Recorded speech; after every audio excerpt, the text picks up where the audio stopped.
Hi guys, welcome to Verde Diaries. I kind of wanted to step into something a little different, something I've been dying to do for a very, very long time. And I've kind of dibble dabbled a little bit on YouTube, kind of creating certain videos, really trying to materialize my thoughts or to be able to just share them and kind of step into a philosophical point of view of viewing them to be able to deeper understand myself, but then also allow others to maybe relate or understand themselves a little deeper as well. I think that my biggest reason for kind of not feeling super confident with doing it was because I kind of asked myself the question, what makes me someone reliable to learn from? And there are going to be a lot of questions today that I've been kind of that I've come across, but also I've been asking myself. I think that sometimes late at night is when we tend to overthink the most, or we tend to come up with our best ideas. And I think for me, this is it. It makes me reliable, like to be learned from, to teach others.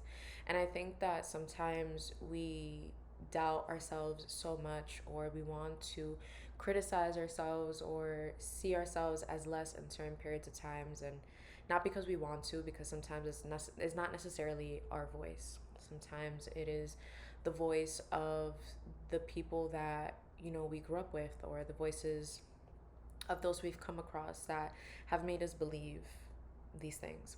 And I think that redirecting and reframing has been so hard because it's something that's ingrained.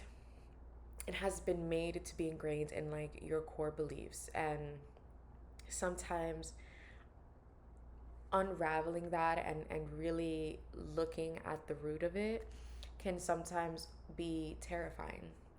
And you will have to be so honest with yourself, or be able to understand that the entire you, the whole you, is made of not just the good, but also what you consider the bad.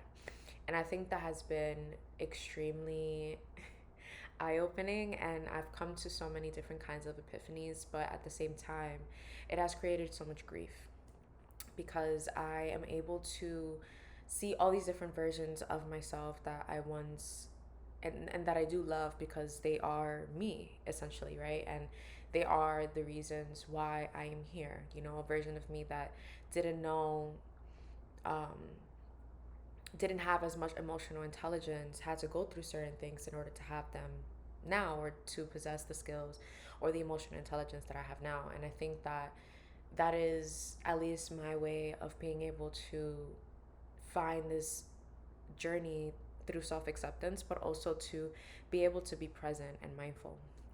I feel like sometimes we tend to step back into the past and feel all of these feelings of shame or embarrassment, when in reality they're tools, they're ways of us being able to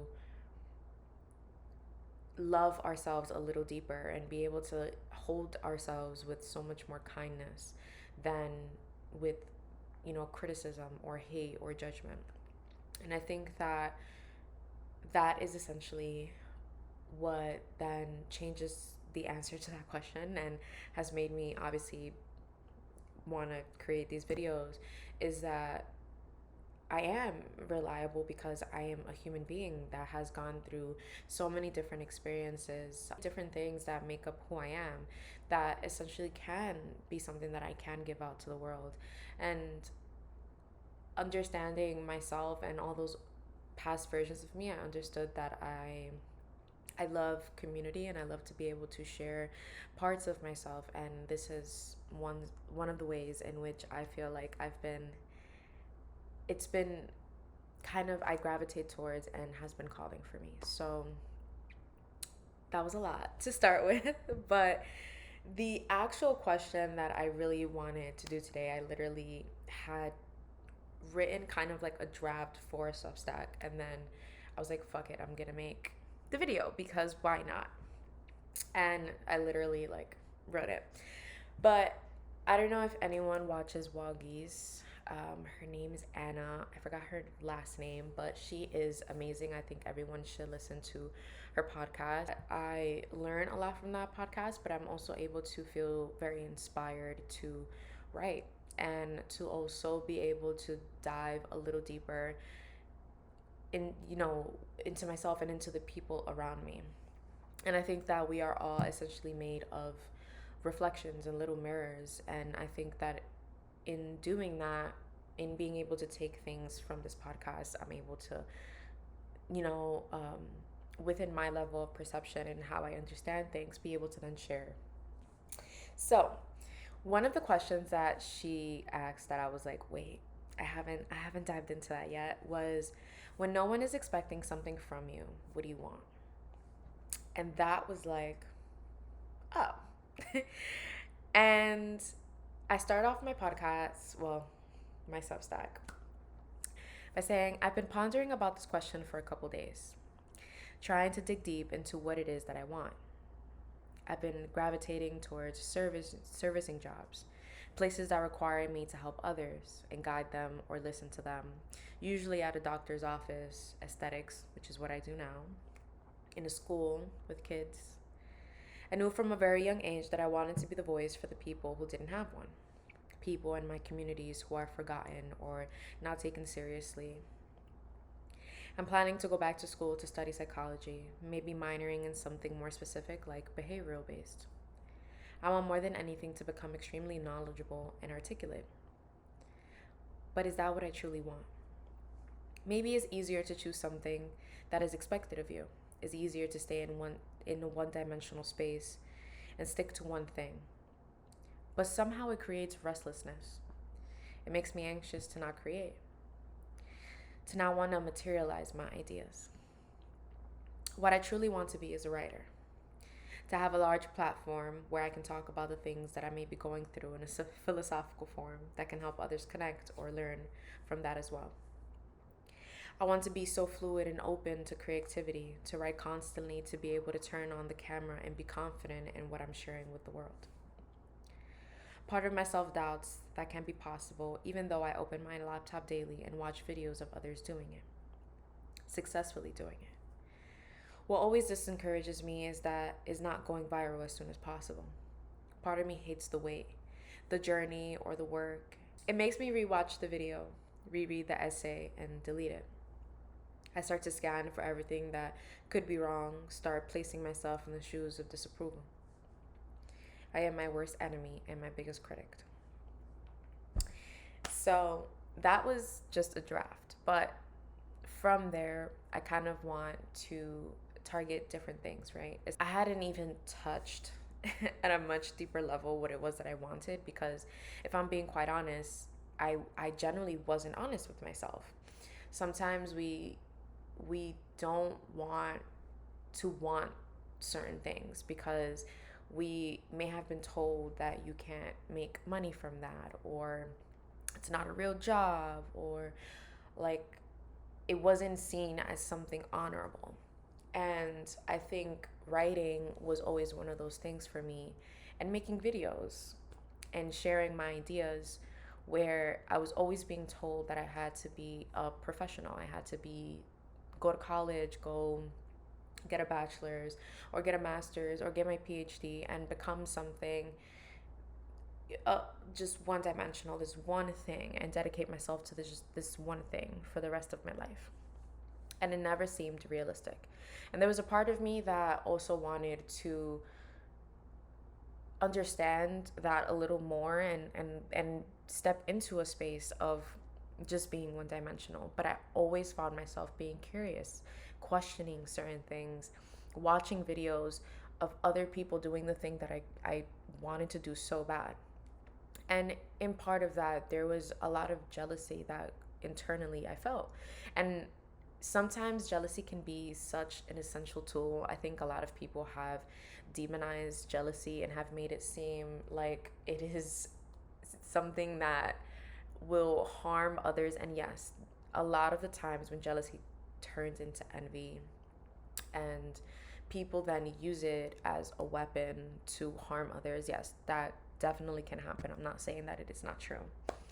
But I think that when you are someone that can be, that you like, that is aware, that is able to understand their emotions and regulate themselves in a healthy manner, I think you can definitely be able to understand that jealousy is just understanding that there is something that you don't have that you want, right? Like something that someone else has that you want.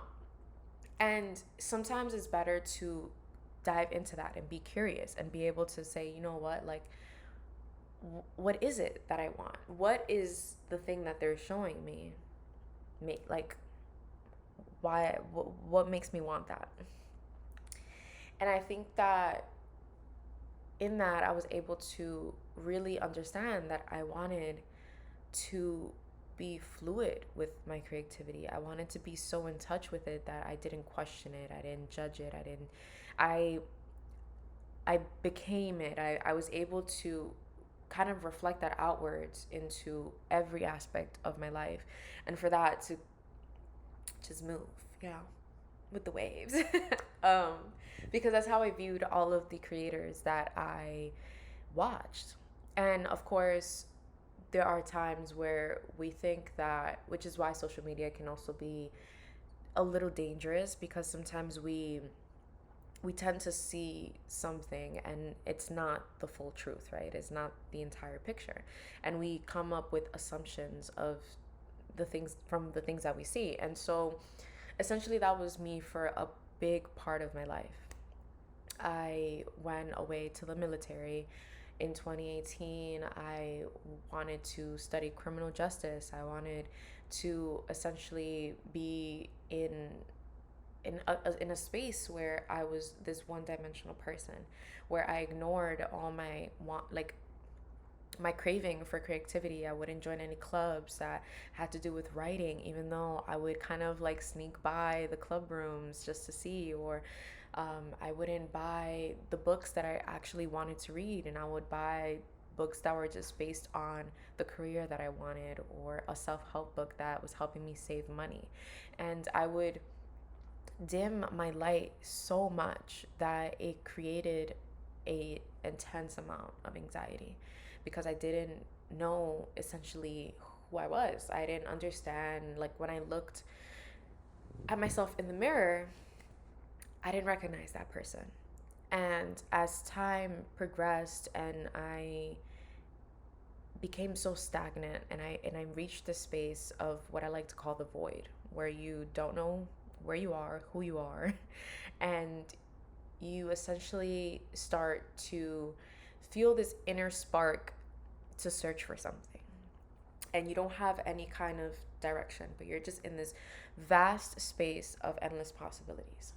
And essentially, when I was in this void, I was one day scrolling through Instagram, and a girl that used to live on where I grew up at became an esthetician, and she had graduated from there and all that. And I started searching up what that was, and I've always loved skincare and also a little bit of science, and I thought that it was a great way to be able to kind of mix um, that one-dimensional part, you know, that science part, but then also be creative and be in a field where I can share my ideas and maybe create my business and have a build a certain aesthetic or whatever that may look like. And I loved it. I am an esthetician now, right? And from there, while doing aesthetics, I went back into Substacks little by little, and I would post even if my mind was like, this post is like horrible, your grammar is shit, like, don't post this. I left it posted, right? And then over time, I've become bolder, and I would write a little more, and then I would share my things on Instagram or with someone that was close to me. And I started to kind of expand. And again, I didn't have a guide, right? Like, I didn't write a 10-year plan. I just went for something, and it led me to something else, and then that led me to something else, and then that led me here. And in a way, this is also me trying to be reassuring that when there is no plan, that doesn't mean that you are not on the right path, right? Like sometimes intuitively we know, and sometimes emotions, especially expectations that we have for ourselves or what people expect of us, can feel a little heavier than the intuitive feeling that we feel of being on the right path. But this question generally can dive into so many different aspects because when you have no expectations from yourself and no expectations coming from others, you can generally be able to sit there and say what other people consider absurd. Like, I want to knit for the rest of my life. I want to create a lip gloss. I want to make glasses. I want to have a hat company.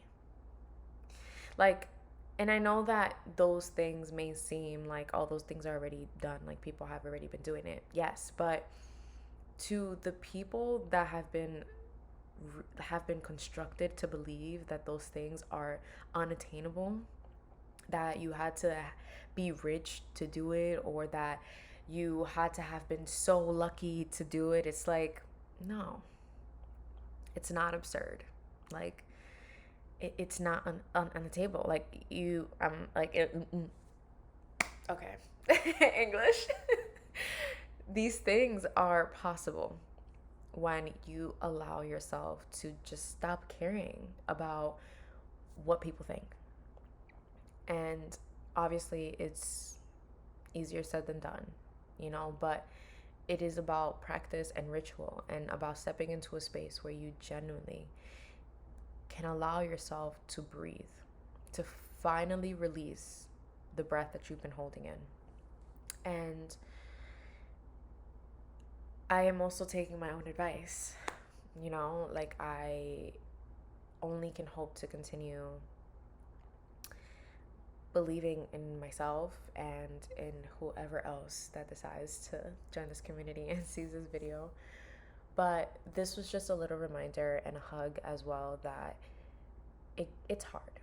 It definitely can be very tedious, and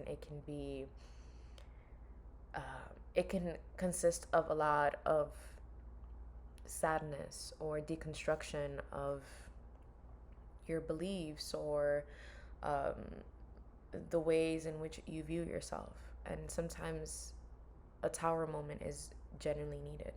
And I think that everyone goes through a tower moment. And I think that when yours is up, the only thing that you have is right in here, like that cliche. All you have is yourself. And when you have you have to believe in that. Like, believe.